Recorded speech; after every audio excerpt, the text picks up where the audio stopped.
नाजरीन अस्सलामुअलैकुम।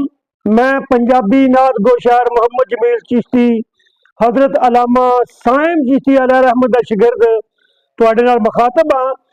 हजरत मौला अली अलैहिस्सलाम दे सखावत दे बेशुमार वाकयात तुसी सुन चुके हो।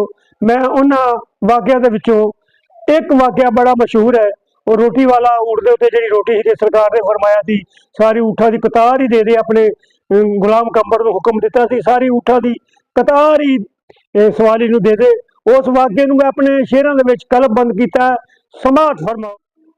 खैर कदी नहीं मंगी दी मंगतियां तो, खैर कदी नहीं मंगी दी मंगतियां तो, दिता दानिया दरस दानाई दा है। मौला अली दे नाल दा सखी कोई नहीं, अली आसरा सारी खुदाई दा है। मौला अली दे नाल दा सखी कोई नहीं, अली आसरा सारी खुदाई दा है। मंगिए रोटी ते मिलदे ने ऊँट जिथों, ऐसे सखी दे बूहे ते जाईदा है। मंग ले अली दे पाक जमील दर तो, तेनू जो भी मंगतिया चाहिदा है। मंग ले अली दे पाक जमील दर तो, तेनू जो भी मंगतिया चाहिदा है।